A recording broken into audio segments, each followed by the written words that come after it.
नमस्कार दोस्तों।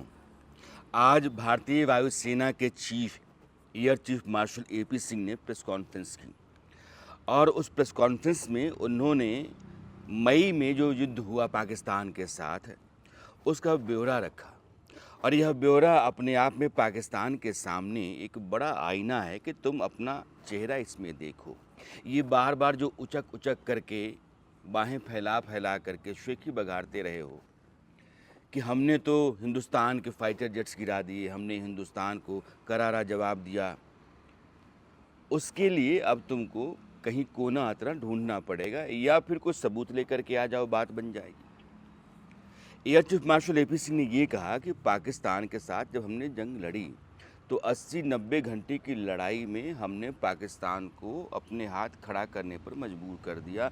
वो समझौता करने के लिए आ गया कि अब मत मारो, बचा लो, समझौता कर लो, अब हमले बंद कर दो।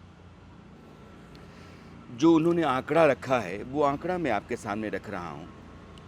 उन्होंने कहा कि हमने पाकिस्तान के 4 रडार ध्वस्त किए, ख़त्म किए। कमांड एंड कंट्रोल सिस्टम हमने पाकिस्तान के तबाह किए। कमांड एंड कंट्रोल सिस्टम का मतलब ये है कि जैसे ही आप इस सिस्टम को डिस्ट्रॉय करते हैं, तबाह करते हैं, उसके बाद वहाँ से फाइटर जेट्स के उड़ने, उनके टारगेट पर जाने और फिर लौटने में मुश्किल हो सकती है, वो संभव नहीं होता है। उसके बाद हमने 2 रनवे उड़ाए। मैं बाद में आऊँगा कि जो टेंडर पाकिस्तान की सरकार ने निकाला था जून के आसपास, वो क्या था?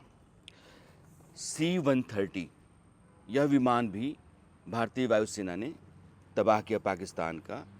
4 से 5 F-16 का मतलब ये है कि वो अमेरिकी फाइटर जेट्स हैं जो पाकिस्तान के पास हैं। F-16 का जिक्र होता है तो आपको पिछला जो वाक़या है वो आपको याद आ जाएगा, जब बालाकोट में इंडियन एयर फोर्स ने ऑपरेशन किया था और पाकिस्तान के F-16 फाइटर जेट को हिंदुस्तान ने मार करके गिराया था। तो 4 से 5 F-16 और J-17 जो चीनी एयरक्राफ्ट है, फाइटर जेट है, इसको हिंदुस्तान की एयरफोर्स ने मार करके गिराया। बात इतनी ही नहीं है, सुनते रहिएगा।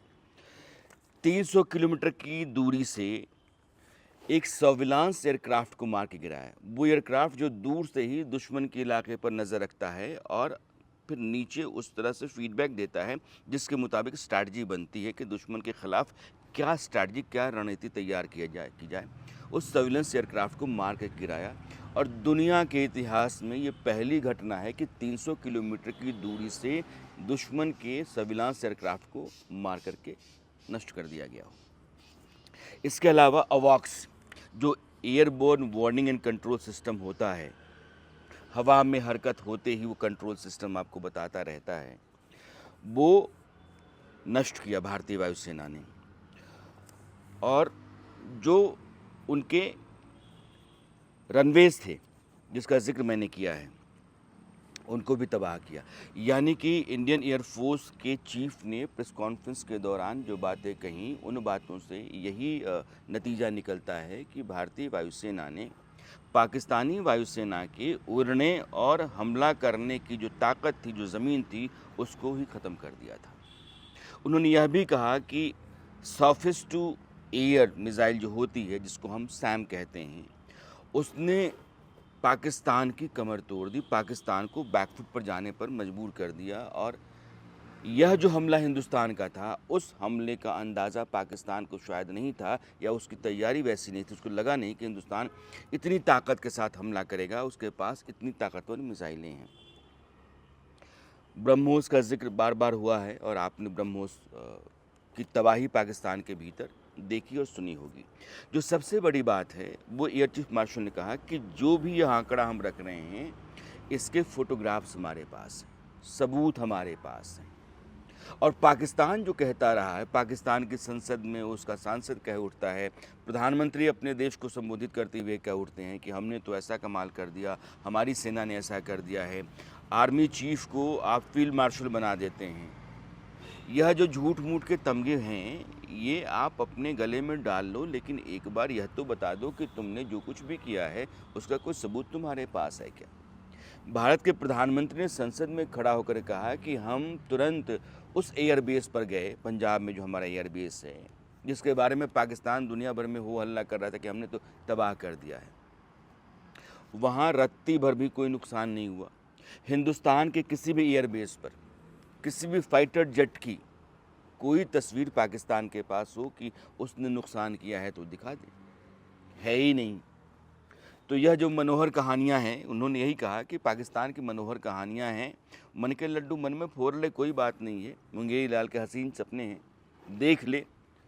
उसको यानी कि वहाँ की सरकार को, अपने लोगों को ये बताना है कि हम लड़ाई में हारे नहीं, हम लड़ाई में घुटनों के बल नहीं आए, हम लड़ाई में हाथ जोड़ करके लड़ाई रोकने के लिए नहीं कहे। दरअसल हमने बराबर की लड़ाई लड़ी है और हमने हिंदुस्तान को बराबरी का जवाब दिया है। ये अपने लोगों को कहने के लिए, अपनी सरकार बचाने के लिए शहबाज शरीफ ने और उनकी अपनी पूरी सरकार ने जो भी प्रपंच रचा, उसका कोई सबूत हो तो फिर बात बनती है। पाकिस्तान के पास इस तरह के सबूत नहीं है। और आपको याद होगा कि जून में, मई में जब ये जंग हुई, 10 तारीख को ख़त्म हुई थी, तो मई और जून के बीच में पाकिस्तान की तरफ से कई टेंडर निकाले गए और वो टेंडर उन सभी 11 एयर बेसेस के लिए थे जिन पर भारत ने बड़ी तबाही करने का ऐलान किया था, दावा किया था। और उनकी तस्वीरें भी बाद में आईं। वो नूर खान से लेकर के चकलाला एयरबेस तक की बात हम कह रहे हैं। और उस पर क्या था कि रनवे की मेंटेनेंस का काम था, हैंगर में प्लेन जो हैं डैमेज्ड हैं उनको ठीक करने का काम था, जो आपका कंट्रोल एंड कमांड सिस्टम है उसको ठीक करने का काम था। तो वो सारे जो ठेके थे, उन ठेकों में भारत की सेना जो जो तबाह करने का दावा कर रही थी, उन्हीं तबाहियों को ठीक करने या फिर तबाह हुई चीज़ों को फिर से बहाल करने का काम था। किसका था वो? क्या पाकिस्तान के किसी और इलाके में कुछ और काम करना था? ये दुनिया देखती है। जब आपने अपना टेंडर निकाल करके अपने ही तबाह हुए एयर बेसेस को ठीक करने की बात कह दी है, आपके पास भारत के खिलाफ हमला करने और भारत को जवाब देने का कोई सबूत नहीं है। भारत ने आपके यहाँ जितनी भी तबाहियाँ मचाई हैं, उन सारों के फोटोग्राफ्स हैं। और अभी भी आपके प्रेस कॉन्फ्रेंस के ज़रिए, मैंने हमारी जो एयरफोर्स के मुखिया हैं, उनकी प्रेस कॉन्फ्रेंस के ज़रिए जो बातें कही गई हैं, उन बातों के भी सबूत दिए जा रहे हैं। तो हिंदुस्तान जब हमला करता है तो सबूत के साथ रहता है। हमने जब बालाकोट पर हमला किया तो बालाकोट के भी सबूत हमारे पास थे। हमने जब सर्जिकल स्ट्राइक की तब भी हमने पाकिस्तान को बता दिया कि हम तुम्हारे अंदर घुस करके और हमने तुम्हारे आतंकवादी ठिकानों को तबाह किया है।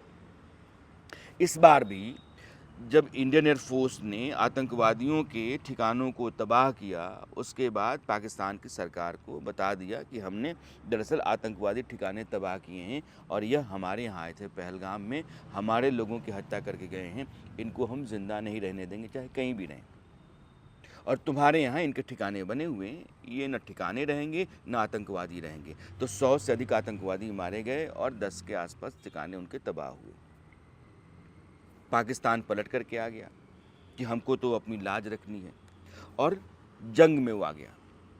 लाजमी है कि वो 2 दिनों की जंग जो थी, 8 से 9, 9 से 10 की, उन 2 दिनों की जंग में पाकिस्तान को समझ में आया कि ट्रेडिशनल वॉरफेयर में हिंदुस्तान के मुकाबले वो कहीं ठहरता नहीं है। और यह बात अमेरिका के बहुत सारे एक्सपर्ट्स अपनी रिपोर्ट में भी कह चुके हैं। पाकिस्तान जिन हालात में है और टर्की चीन की तमाम मदद के बाद भी, टर्की ने अपनी मदद भेजी थी और चीन ने हर तरह की मदद दी, सर्विलांस से लेकर के और इंफॉर्मेशन जितनी रिक्वायर्ड पाकिस्तानी सेना को थी उनको देने तक। बावजूद इसके 2 देश खड़े हैं, पाकिस्तान चारों खाने चित हो गया। और ये सच है। इस सच को दुनिया के वो सारे एक्सपर्ट्स मानते हैं जो वॉरफेयर और स्ट्रैटेजी के एक्सपर्ट्स हैं। अब यह जो प्रेस कॉन्फ्रेंस है, इस प्रेस कॉन्फ्रेंस में पाकिस्तान अभी तक जो कूद रहा था, फांद रहा था, उसको कहा कि तुम बैठ जाओ ठिकाने, ये तुम्हारी ज़मीन है और ये तुम्हारे पैर हैं, ये यहाँ, ये हवा में लटको मत। और यह बात आपको पाकिस्तानी टीम के भीतर भी दिखी। ये एशिया कप का मैच जो था, ये दोनों टीमों के बीच में विकेट और रन की लड़ाई से कम दोनों देशों के बीच की सेनाओं की लड़ाई जैसा था। हारिस रऊफ का वो कहना 6 फाइटर जेट्स, हमारी एयरफोर्स के चीफ ने कह दिया कि हमने तुम्हारे कम से कम 8 से 9 फाइटर जेट्स मारे हैं और उसके इमेजेस हमारे पास हैं। फिर उसके बाद बुमराह को बताना पड़ा कि तुमको पता ही नहीं कि तुम्हारा कितना डूबा है। तो हिंदुस्तान की टीम ने पाकिस्तान के साथ जो सलूक किया ग्राउंड पर, या पाकिस्तान का रवैया जिस तरीके से रहा है, उसके मुकाबले हिंदुस्तान को क्या करना चाहिए ग्राउंड पे, यानी कि मैदान के ऊपर इंडियन टीम ने उसको रगड़ करके रखा। उसके बाद भी पहली हार, फिर खड़ा हो गए आप कि हम आ रहे हैं। दूसरी हार, फिर आ गए आप, हम आ रहे हैं। और खेल को खेल की तरह खेला जाना चाहिए था, उसमें वही रवैया, वही बर्ताव रखा जाना चाहिए था। लेकिन पाकिस्तान की फितरत है इसी तरह से जहालत करने की। तीसरी बार तुम मार खाए फाइनल में। और यह जो मैदान पर आप पाकिस्तानी टीम की हार देख रहे हैं, ये खेल में तो हो जाता है, कोई भी टीम कभी हार जाती है, लेकिन ये पाकिस्तान की बुनियादी फितरत है, जो मूल चरित्र जिसको आप कहते हैं, पाकिस्तान के लोगों की है।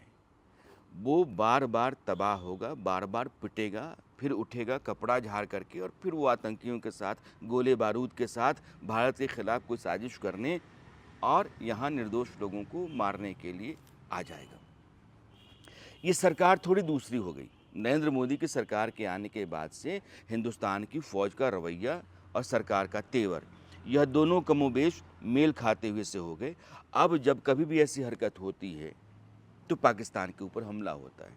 2-2 सर्जिकल स्ट्राइक्स हो गई, एक जंग हो गई। अब आप देखिए कि पहलगाम में आतंकी हमले के बाद से हिम्मत नहीं हुई कि घुस कर कोई दूसरी आतंकी वारदात करें। ये बिन भई हो ही न प्रीत, तुलसीदास कह गए हैं, लेकिन दुनिया की सच्चाई यही है। अगर आपको अपने देश के लोगों को सुरक्षित रखना है, अपनी सीमाओं को दुश्मन से बचा करके रखना है, तो दुश्मन के भीतर दहशत पैदा करके रखना ही होगा। अगर वो आपके दायरे में आकर के आपके लोगों का खून करता है, तो उसके भीतर ये साहस पैदा होता है कि मैं तो एक और कर जाऊंगा। लेकिन जैसे ही आप पलट करके एक के बदले 100 मारते हैं, तो फिर उसके भीतर जो है वो खौफ पैदा होता है। इजराइल क्या करता है, गलत या सही पर मैं नहीं जा रहा हूँ, लेकिन अपने नागरिकों के लिए इजराइल किसी भी कीमत पर दुनिया के किसी भी कोने में किसी भी ताकत को और किसी भी ख़तरे को ख़त्म करने की ताकत रखता है, और उस तरह की ज़िद या संकल्प उसके पास है। हिंदुस्तान की फ़ौज ने भी कमोबेश ऐसा ही अब तेवर अख्तियार कर लिया है। और यह जो प्रेस कॉन्फ्रेंस रही है इंडियन एयर फोर्स के चीफ की, यह पाकिस्तान के सामने एक सर्टिफिकेट है कि ये देखो, ये हमने तुम्हारा बंटाधार किया है। अब तुम्हारे पास कुछ हो तो ठीक है, नहीं तो अपनी ज़ुबान हलक में डालो और चुपचाप बैठो। तो इस वीडियो में इतना ही। मेरी आपकी मुलाकात अगले वीडियो में फिर होती है, लेकिन एक गुजारिश ये है कि आप मेरे इस YouTube चैनल को सब्सक्राइब कीजिए, वीडियोज़ को लाइक किया कीजिए, शेयर किया कीजिए, और आपकी अपनी कोई राय है तो फिर कमेंट बॉक्स में ज़रूर दिया कीजिए। नमस्कार।